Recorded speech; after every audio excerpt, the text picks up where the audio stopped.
আবারও দুদিনের জন্য বেরিয়ে পড়লাম দুবলাগড়ি এবং চাঁদিপুর বেড়াতে।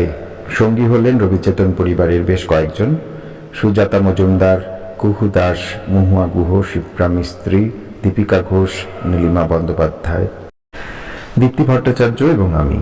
এই 8 জন মিলে আমরা রওনা হলাম দুটি গাড়িতে। প্রথম গন্তব্যস্থল উড়িষ্যার দুবলাগড়ি।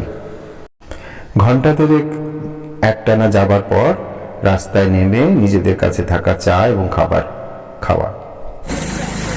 এখন বড়া খাওয়া হলো, মুড়ি খাওয়া হলো। এতজন মিলে বেড়াতে যাওয়ার আনন্দই আলাদা। হই হই করে রাস্তায় দাঁড়িয়ে চা, মুড়ি, তালের বড়া ইত্যাদি খাওয়ার পর আবার ছুটে চলল গাড়ি। তারপর কোলাঘাট পেরিয়ে গিয়ে আবারও একটি পেট্রোল পাম্পে দাঁড়িয়ে পড়া।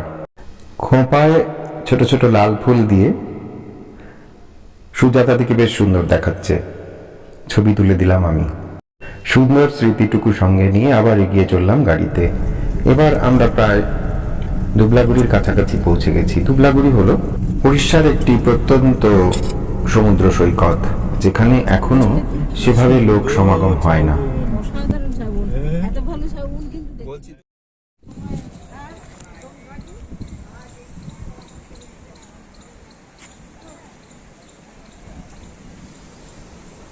অসাধারণ ঘন ঝাউবনের মধ্যে আমাদের গাড়ি দুটি গিয়ে থামলো। নির্জন সমুদ্র সৈকতে খুব একটা যে হোটেল বা থাকার ব্যবস্থা রয়েছে সেরকমটা নয়, এবং আগে থেকে আমাদের কিছু বুক করাও ছিল না।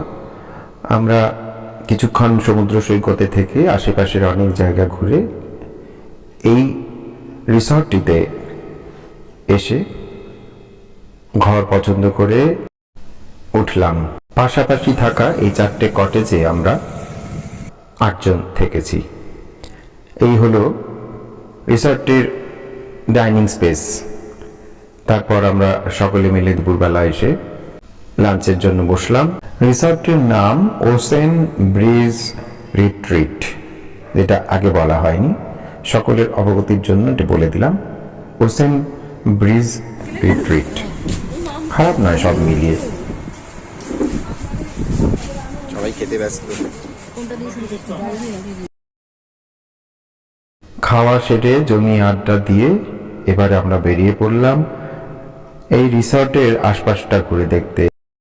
আমরা যে কটেজগুলো থাকার জন্য বুক করেছি সেগুলো এসি কটেজ। এখানে যে কটেজগুলো দেখা যাচ্ছে সেগুলো হলো নন এসি কটেজ, কেউ চাইলে এখানেও থাকতে পারে। দূর থেকে আমাদের কটেজগুলো দেখা যাচ্ছে, দেখুন। দুবলাগুড়ি বিচের এই ঝাউবনটাই এই বিচের প্রধান আকর্ষণ। এত গভীর জঙ্গল বিচের ধারে আর কোথাও সেভাবে দেখা যায় না।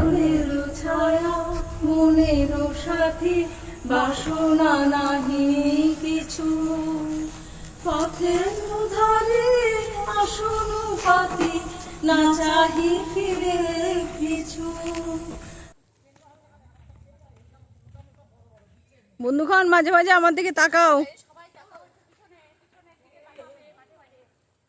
ওই যে মাস্টারমশাই আগে আগে যাচ্ছেন আর তার পেছন পেছন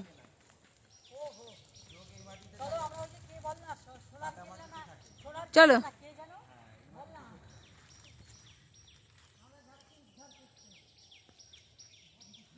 ঘন ঝাউবন আর মেঘলা আকাশ দুয়ে মিলে এক অপূর্ব মোহময় পরিবেশ সৃষ্টি হয়েছিল সেদিন। সারাটা বিকেল এভাবেই সম্পূর্ণ জায়গাটা ঘুরে কেটে গেল। দুবলাগড়ির আরো একটি বৈশিষ্ট্য হলো এই নির্জন সমুদ্র সৈকতে বহু ঝিনুক, শঙ্খ, সামুদ্রিক বিভিন্ন মাছ পড়ে থাকতে দেখা যায়, যেগুলো সাধারণত অন্যান্য সমুদ্র সৈকতে পাওয়া যায় না। সেই দিনটা ছিল মেঘলা, ছবিতে বোঝাই যাচ্ছে আশা করি। যদিও খুব জোরে বৃষ্টি না হওয়ার জন্য সারা বিকেলটাই আমরা চষে বেরিয়েছিলাম সম্পূর্ণ জায়গাটাকে দেখব বলে। তারপর সন্ধ্যের পর দিদি এই যে দিদি কত করে আপনার 10 টাকা না 15 বলছি ঝুড়ি ভাজা দেবে 50 টাকা ওই কোটি এই ঝুড়ি ভাজা দেবে নিয়ে আসো। হ্যাঁ ঝুড়ি ভাজাটা দিয়ে দাও, ভালো হবে। তুমি ঝুড়ি ভাজা রাখো এখন। বুঝতেই পারলেন, মুড়ি মাখা, চা খাওয়া এবং সারাটা সন্ধে হই হই করে কাটানো, এরপর রাতের খাবার খেয়ে শুয়ে পড়া, তারপর পরের দিন বেরিয়ে পড়া সকাল 10টা নাগাদ। যে কটেজগুলোতে ছিলাম তার ভেতরটা একটু ভিডিও তুলে নিলাম। সকাল 10টা থেকে প্রায় ঘন্টা দেড়েকের পথ আমাদের গাড়ি করে যেতে হলো। 11:30 থেকে 12টা নাগাদ পৌঁছে গেলাম চাঁদিপুর। প্রথমেই চলে গেলাম চাঁদিপুরের বিখ্যাত সমুদ্র সৈকতে। ওই যে আরেকজন দান স্যার পা ভেঙ্গরো পাটা শিখতে ভেংরো ভেংরো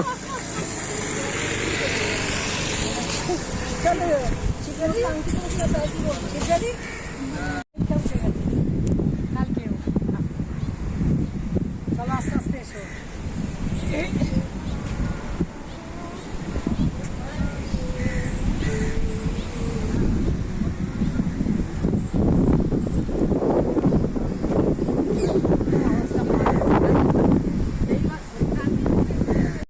চাঁদিপুরের সমুদ্র সৈকতে যখন পৌঁছলাম তখন আকাশে ঘন কালো মেঘ।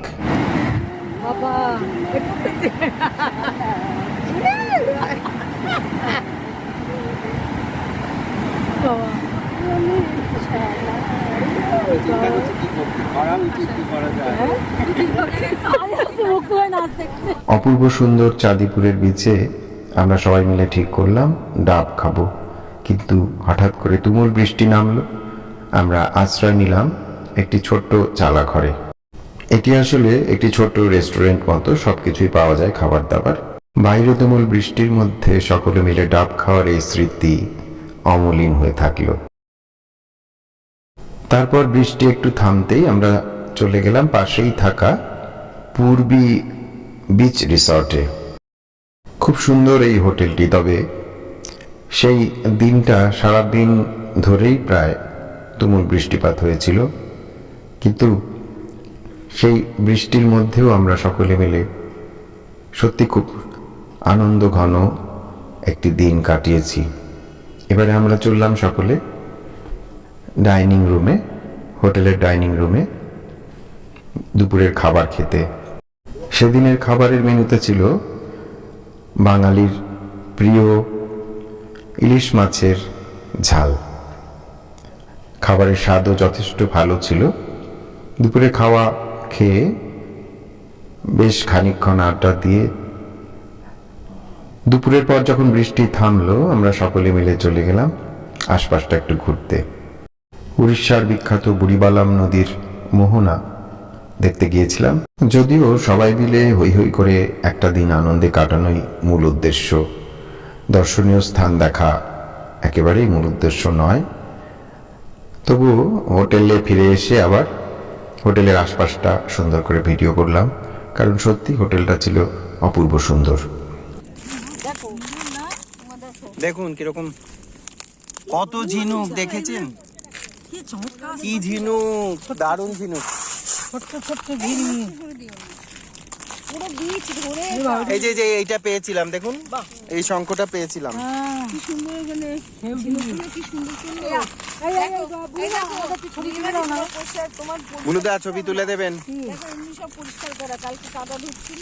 কোনটা? এই দেখো ঝিনুক টিনুক দেখো, হ্যাঁ আমাদের একটা সেট তুলুন তো পরিষ্কার। এক ঝকঝকে। হ্যাঁ হ্যাঁ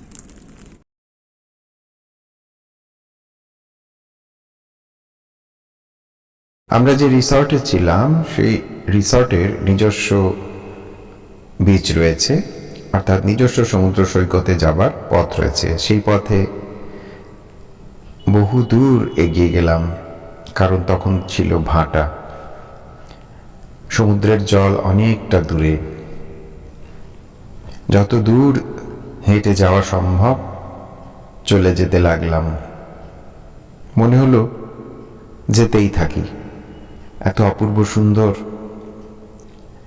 এই সমুদ্র সৈকত। সত্যি না এলে কিন্তু পরে আফসোস হতো।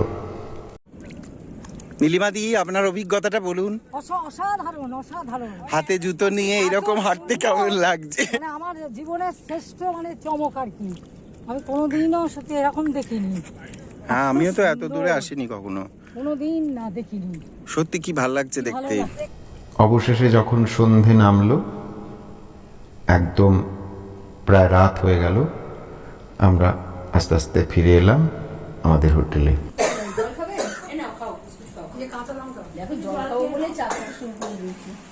কি হচ্ছে? মুড়িটা গলায় লেগেছে। চা মুড়ির আসর। সারা সন্ধে গল্পে এবং আড্ডায় কেটে গেল। তারপর রাতে খেয়ে শুয়ে পড়া। এই হলো হোটেলটার ভেতরকার লাইটিং। খুব সুন্দর করে সাজিয়ে রাখা হোটেলটি। আসলে হোটেল ঠিক নয়, রিসর্ট। যাই হোক, পরের দিন সকালে আমাদের বেরিয়ে পড়া। চললুম তাহলে ভক্তমণ্ডলী, সবাইকে বলে দিলাম। নীলিমাদি, হাত দেখান।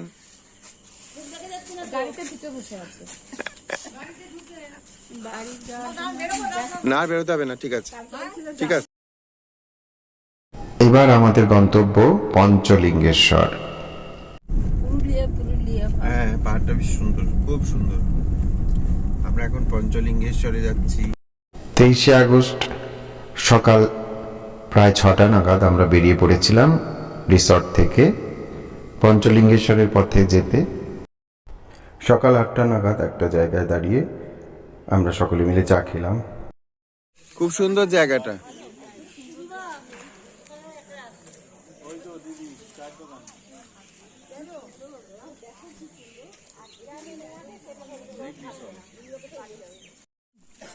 এই দোকানটার একটা স্মৃতি নিয়ে যাই।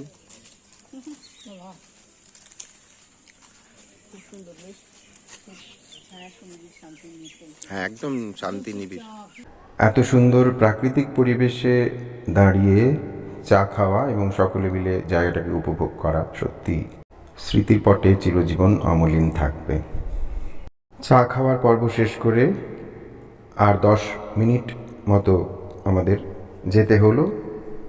তারপর আমরা পৌঁছে গেলাম পঞ্চলিঙ্গেশ্বরে যাবার জন্য কার পার্কিং যেটা, সেখানে গাড়ি দুটি রেখে আমরা হাঁটতে শুরু করলাম। মন্দির পাশ কিছু পাওয়া যাবে পুরী থেকে মতো। কি সুন্দর ফুলটা দেখুন। এটা নাকি পার্বতীকে দেওয়ার জন্য। পুরী থেকে মতো নারকেল ফুল। মিনিট 15 হাঁটার পর একটা জায়গায় এলো যেখান থেকে মন্দিরে প্রবেশ করার জন্য টিকিট কাটতে হয়। এই হলো সেই জায়গাটি যেখান থেকে টিকিট কেটে সিঁড়ি দিয়ে পাহাড়ের চূড়ায় উঠতে শুরু করলাম। বেশ কিছু সিঁড়ি পেরিয়ে আমরা পৌঁছলাম অবশেষে পঞ্চলিঙ্গেশ্বর মন্দিরে।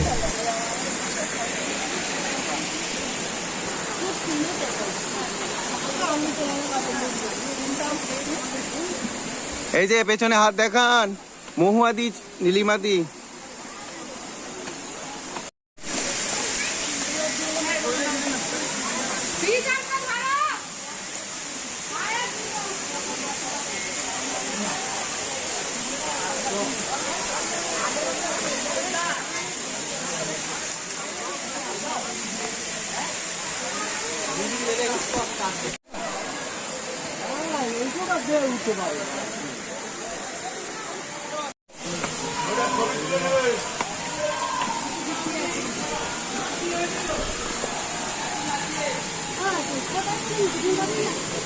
এইটা মন্দির না?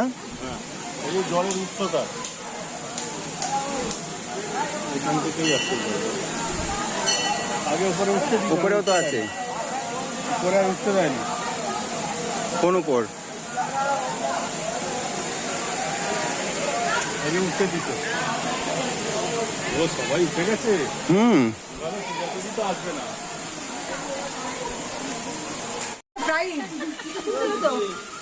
জুতো আমি আর খুলছি না, ভেতর ওইখানে জুতো।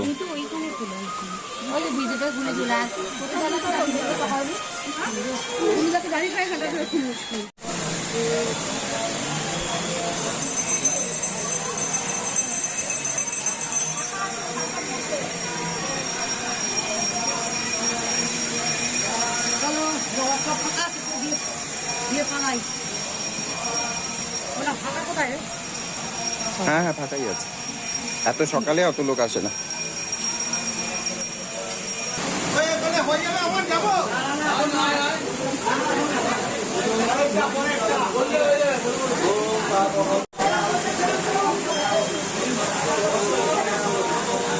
বন্দে দেব মামতি সুরগুরু বন্দে জগৎ কারণম বন্দে কন্যক ভূষণ।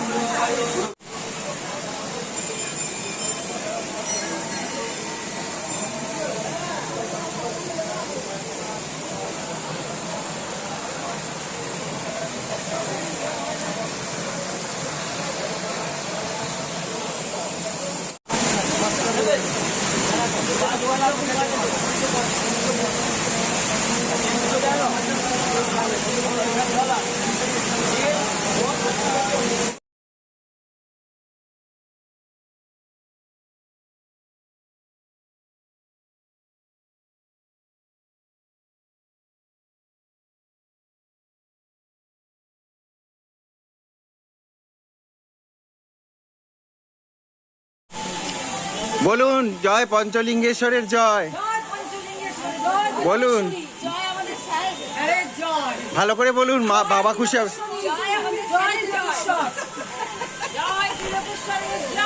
জয়, হ্যাঁ হ্যাঁ, এটা বললেই তো হতো। সুন্দর করে শিবের মন্দির দর্শন এবং পুজো দেওয়ার পর এবার আমরা পাহাড়ের চূড়া থেকে নেমে আসছি নিচে।